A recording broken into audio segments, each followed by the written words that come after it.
有好多朋友咧都認為北京話只不過係普通話喺每個字後邊咧都加個異化音，例如你猜怎麼着，那就是個地道。其實咧呢啲都係誇張嘅啫，我都未聽說過。今日咧就分享幾個北京味巨濃嘅詞兒，咁其中咧好多詞咧係北京話特有嘅詞，呢啲我哋暫時唔講住，好似發小、歇菜、感情。點解咧？因為呢啲詞咧你好容易喺網上面就查得到嘅，唔使我講。我哋而家咧就只會涉及到一啲標準普通話裏邊嘅詞咧喺北京話裏邊嘅特殊聲調嘅變化。第一個詞現在，老北京咧會點樣講咧？就唔係話現在，而係現在，變成第二聲。現在在哪兒就變成在哪兒，看不見。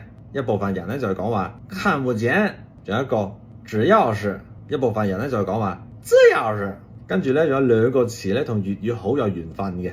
首先，蟲粵語嘅讀音係蟲，呢個詞咧真係有咁啱得咁巧啊！因為老北京都係咁樣講嘅。比如說從這兒，老北京咧就係講話從這兒，或者再地道啲咧從這兒，從那兒。第二個詞，我們北京人咧就中意講嘢吞音嘅，所以就變成唔們。其中呢個第一個字就同粵語嘅唔係嘅係一樣嘅發音，唔們唔們。咁而家咧我就用頭先呢幾個詞咧做個句子，幫助大家嘅記憶。現在只要是我們看不見，您從這兒走，在哪兒都成。